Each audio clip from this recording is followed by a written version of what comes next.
This tutorial is the 5th in our series, so we recommend you watch from the very beginning.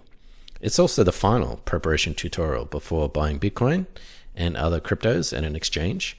So your patience will certainly be rewarded, because if you've made it this far, it means that you'll be able to competently and securely navigate the entire process of buying Bitcoin online. Two-factor authentication, or 2FA as it's also known as, is actually something we use every day, at least when we go to the bank. We have our ATM card, so that's something in our possession, it's something we have, and we can consider that one form or one factor of authentication. The second one is obviously our PIN, and that is something in our head, it's something that we know, it's a secret. So we could consider going and withdrawing or depositing money through an ATM as two-factor authentication. It's certainly not a perfect solution, but it's certainly better than someone stealing your card and simply putting it in the machine without knowing a PIN, or vice versa, someone knows your PIN but they don't possess your card. So it provides an extra layer of security. So if we now take that analogy online, even though we've set up a secure computer, secure connection, a dedicated email address, and using a password manager, which is all fantastic, we're still using something we know, our username or email address and password, which means we're only still using one form or factor of authentication.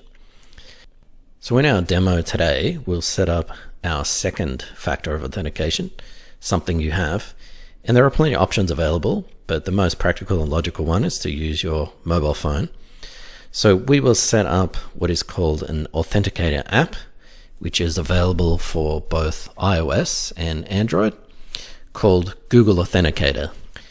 And we'll set up second factor authentication for both the accounts that we've created so far. So our Google email account and our LastPass account.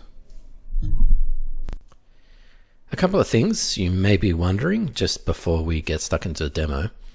Firstly, why can't we use SMS? You may be used to using SMS as a account recovery for your email or banking or other kind of services that require a one-time password. And the answer is pretty simple. SMS is not a second factor of authentication. It's still something that you know. And it's inherently insecure. And the reason behind that is because, firstly, the data is actually unencrypted. So it flies around the air in plain text for anyone can see. But secondly, it's actually extremely easy to social engineer. So do not use SMS as any kind of authentication. A phone app is independent of your phone carrier. It can work offline, and it generates codes which expire in 30 to 60 seconds. So it truly is a second factor, and perhaps it's a slight inconvenience to set up. But once you've done so, it's really only an extra 20 seconds after you log in, and it provides exponentially better security. Last but not least, what happens if you lose your phone or you buy a new phone? I'll cover that in a demo, because every time you set up 2FA, you're actually provided with a set of backup codes. Our recommendation is obviously to install 2FA absolutely everywhere you can. If you've set up 2FA on your Bitcoin exchange account, your Gmail account, your LastPass account, and any other online service that you care about, if that service gets hacked or someone figures out your username and password, they still can't access your account without your 2FA. So there really isn't any reason not to use it. It's free, and it provides that second factor which makes your account exponentially more secure, even if you had a strong password. Ironically, probably the only place you can't set up 2FA at is with your bank. For whatever reason, they usually don't enable 2FA.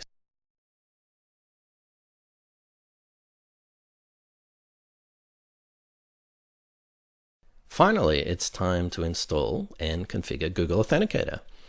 As you can see here, I'm on Windows 10. You might be on your Mac, but I've got VirtualBox installed and I'm running Ubuntu or Ubuntu Linux. If you have absolutely no idea what I'm talking about, that means you need to go and watch the first couple of videos. Today, however, you're going to be using your smartphone, and I've got a screencast of an Android phone, a vanilla Android phone, and the process is exactly the same on iOS as well. So go to your App Store or Google Play and search for Google Authenticator.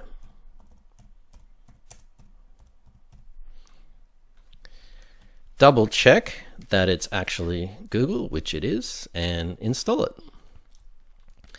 Now you do need a Google account to be able to use Google Authenticator. For some people that may be a showstopper.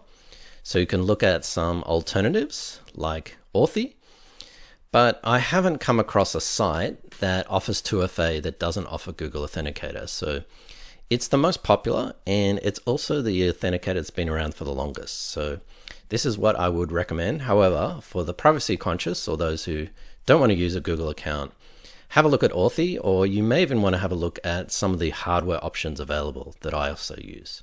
What exactly is Google Authenticator? We know that it offers an extra layer of security, and some people like Google call it two-step verification or multi-factor authentication, but two-factor authentication, all of these words are synonymous with each other. How does it actually work, and are there any privacy or other issues involved with using a Google service? If you want a rabbit hole explanation, I've linked a couple of articles in the description of this video, but I'd rather explain the theory behind it, at least briefly, after we've actually done a demo and seeing it in action. So let's get started and set up a site with Google Authenticator. So I'm going to assume that you're logged into LastPass and you've got a VPN connected and you've got your ad blocker running. LastPass is actually available on iOS or Android, so you can use it on your mobile device, but you can only do so if you've purchased the premium version, the non-free version. But for demo purposes, I'm just going to use the desktop version. So if you haven't logged into LastPass, do that now and click on My Vault.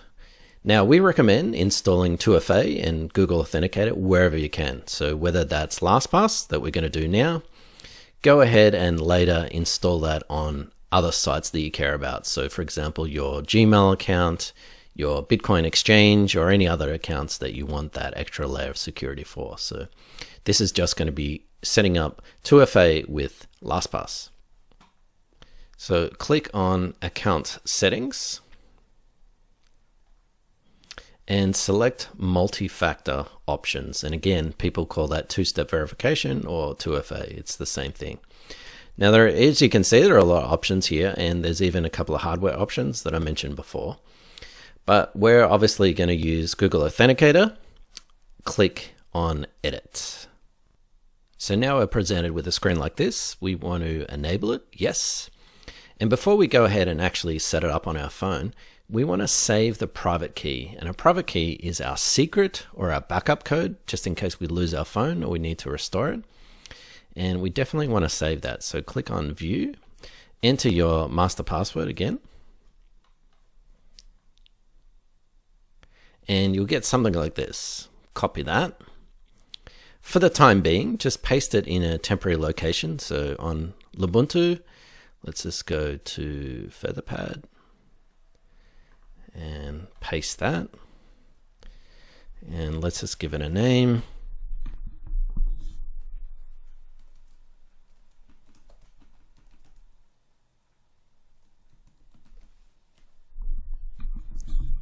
And don't worry about the gaps. You can do this if you want. It's not important. So let's just leave this here for a moment and we'll come back to that. So we've saved our private key and now it's time to actually create our 2FA. Click on View Barcode, put in your private key, and you'll see a familiar QR code. Go to our Google Authenticator app. You can have a look at the tutorial and scan a barcode. And coincidentally, the barcode actually represents our secret. So that's all QR codes are. They're just visual representation of data. So we can either enter our secret here by entering it in manually or copy and paste it, or simply scanning it. Now, obviously scanning is a lot easier. But the reason why we want to keep our secret is, again, in case we ever lose our phone and we have to restore it somehow. So let's do scan a barcode, put your phone and scan the QR code. So I've done that, and as you can see, it's already come up with the email address that I'm using. It has a number that refreshes every 30 seconds. So let's click OK. Update, put in our master password again. So LastPass is now saying, okay, well, let's test it to make sure that everything's working. So we need to enter our 6-digit PIN that's already been created here with Google Authenticator into LastPass and see if it works. Now you can see here the timer actually runs out every 30 seconds. So I'm just going to wait for it to refresh again. Okay, we've got a new number, 850-653. And we have set up two-factor authentication with LastPass. So in the unlikely event that something actually goes wrong and LastPass gets hacked or whatever, then in the worst case scenario, someone would get our username and password, but they still wouldn't be able to log into our account because they don't have our Google Authenticator, that second factor and extra layer of security. So let's go ahead and test it. Let's log out of LastPass, log back in again.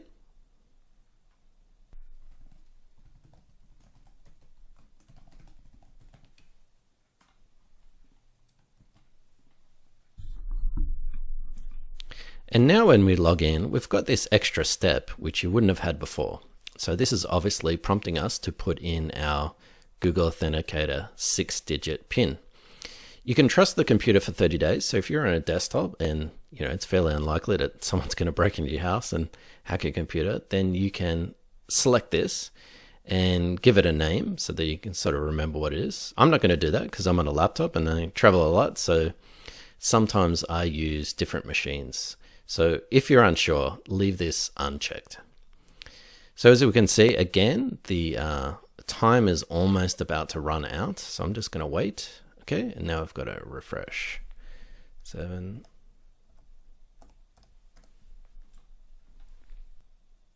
And that's it. We are done. So we have just added a second layer, a second factor of authentication to LastPass.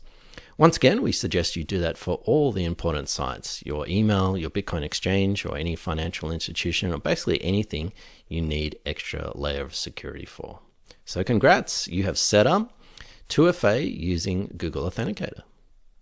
And before we forget and do anything else, let's save our secret. Now obviously it defeats the purpose if we've got LastPass, which is super secure, and yet we're keeping this kind of stuff on our desktop or in our passwords.xls or Notepad or whatever. So let's put it into LastPass. So not only can LastPass store websites and passwords, it can actually store secure notes. So let's just grab this, copy it. Let's create a new secure note, paste that in there, and give it a name. And this is basically our Google Authenticator codes, but I'm just going to call it 2FA, or you could call it Google Authenticator, whatever. You can put in a folder or whatever.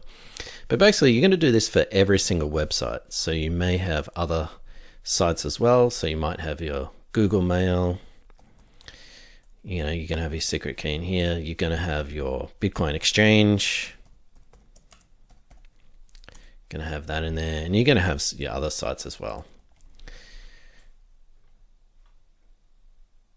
So just to recap, we've already set up 2FA with Google Authenticator and LastPass, and we've also stored the secret, the backup key, the private key for setting up LastPass again if we need to, if our phone gets stolen or our phone gets lost.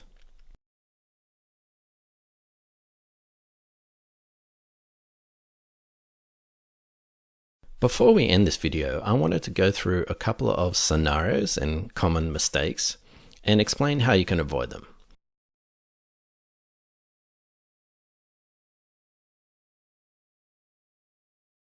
So now I'm logged in and 2FA has been disabled. And obviously we can set that up again and go through the whole process. So most importantly, before we even do that, let's set up the security email address. Go to LastPass, open My Vault, Account Settings, and if you click on Show Advanced Settings, it's probably good that you actually go through all these settings just to make yourself familiar with LastPass, and I'm quite detailed when it comes to my personal preferences. But under the security section, there is an email address that is assigned as the security email. That security email can do exactly what we just did and disable the 2FA and some other things. And if it suspects your account is being hacked or there's certain strange behavior, it will actually send alerts to this security email. That security email can obviously be a friend or a trusted family member, or it could be simply your work email address or another email address that you have. I don't suggest you use another address that you've stored in LastPass because you'll probably get locked out, and that's what happened to me. My email address was in LastPass and I couldn't actually get to that security email because I couldn't log into LastPass. So I would suggest setting that email address to another person or your own work email address or another email address that is outside of LastPass. And that's it for security hygiene. Well done for making it this far. Keep calm and practice OPSEC, operational security. Let's go and buy some Bitcoin. Thanks for watching. All resources mentioned are in the description of this video. With your Bitcoin Basics video guides purchase, you also gain access to this video series for 30 days, Coin Corner newsletters for 3 months, 20% off any help desk credits for 3 months, Bitcoin Begins booklet, the full edition, PSAs, these are emergency alerts for 3 months as well. Visit coincompass.com and click on Members to gain access to any of the above and to check out our latest news, events, and updates. Any content provided by Coin Compass is for educational and informational purposes only and is not investment, legal, tax, or any other advice. A qualified professional should be consulted before making any financial decisions. Coin Compass is not a money transmitter nor broker, so it cannot buy Bitcoin or any other cryptocurrency assets on your behalf. Coin Compass will at times recommend certain products, services, and technologies, but these are opinions based upon our experience and not endorsements. We take no liability for out-of-date or inaccurate information, software bugs, manufacturing errors, technology misuse, or issues involving third parties.